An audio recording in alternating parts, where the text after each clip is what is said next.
Bob, I was involved in a record that you mixed in the early 90s by a small band from Canada called the Northern Pikes. I know what I want to say to you, my love.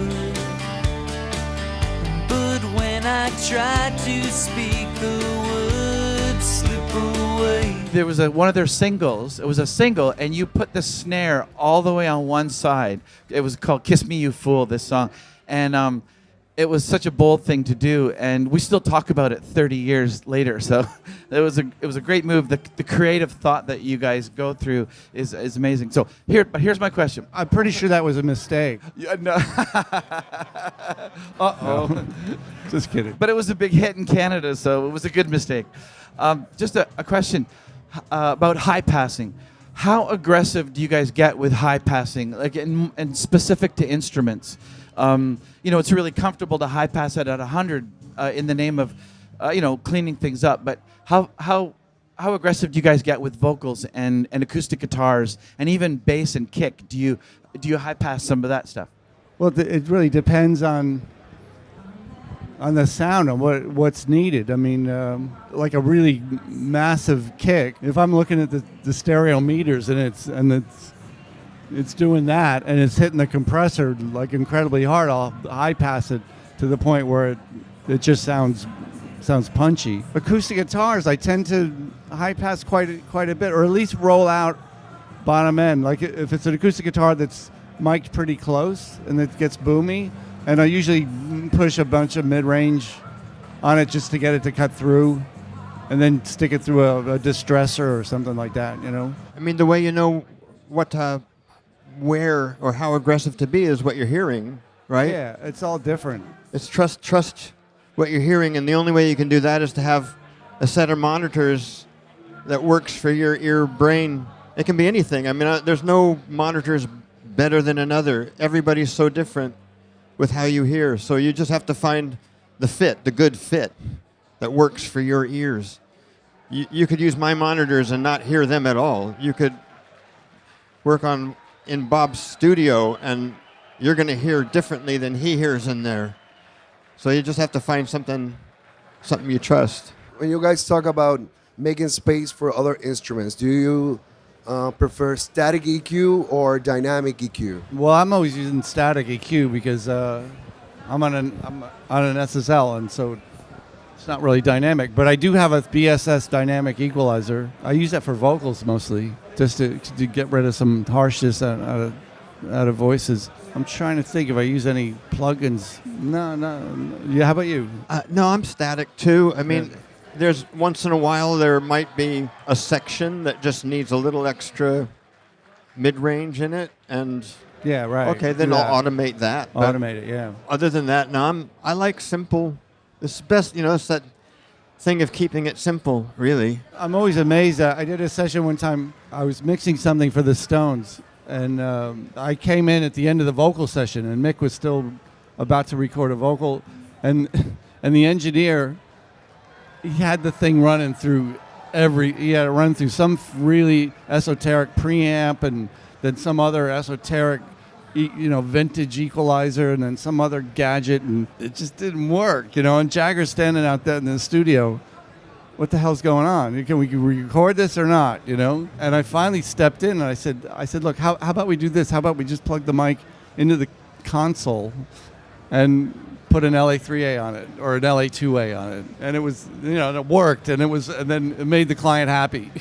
Yeah, you don't want to keep people waiting around, do you? Yeah, really. Situation. I just wanted to ask Bob about two records that he mixed that, to my understanding, were long-term recording projects in a variety of studios over a number of years.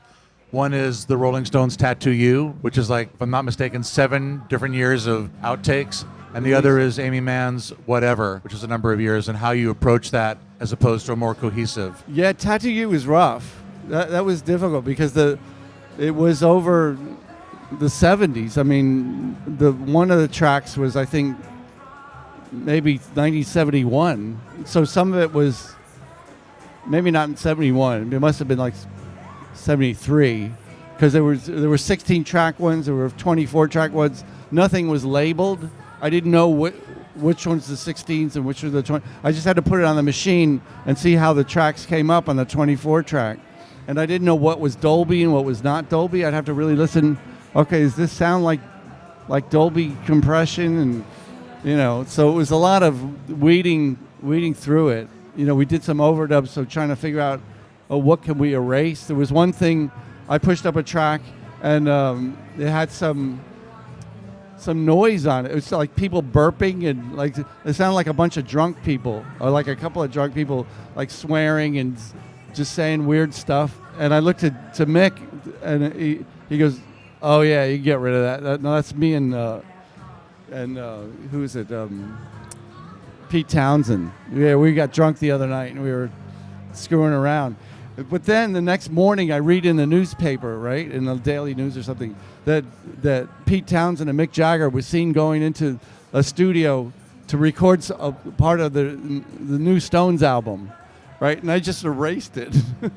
We put a conga drum over that track or something.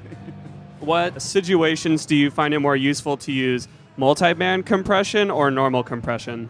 I practically never use multiband compression. Are there any applications that it's been found to more useful to use multiband compression versus normal? Well, like I was saying, I have this BSS dynamic equalizer, which is basically an analog multiband compressor, and for vocals it comes in really handy to control some harshness in vocals. I have a multi-band, the ML4000, the McDSP. That's on my stereo bus, but it's rarely doing anything.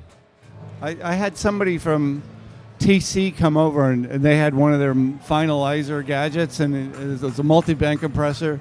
And he said, "Listen to what this can do." And he put it on a couple of 2 or 3, tried it on a few of my mixes. Every time he turned it down, it just sounded worse. And I thought, and I just kicked him out. I said, "Go away. I'm not interested." If you started and you were using multi-band and that's comfortable, then cool. But we both were just using, before there was multi-band.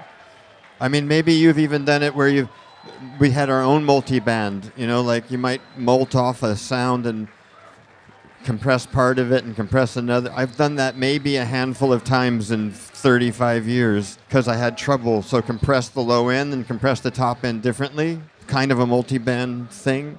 But that was just with single compressors. So I don't know if you've ever gotten into doing any of that. Or maybe it has to do with like your side chaining stuff that you... Yeah, well, that's sort of multi-band. Yeah. De-essing is multi-band in a way. Yeah. You know?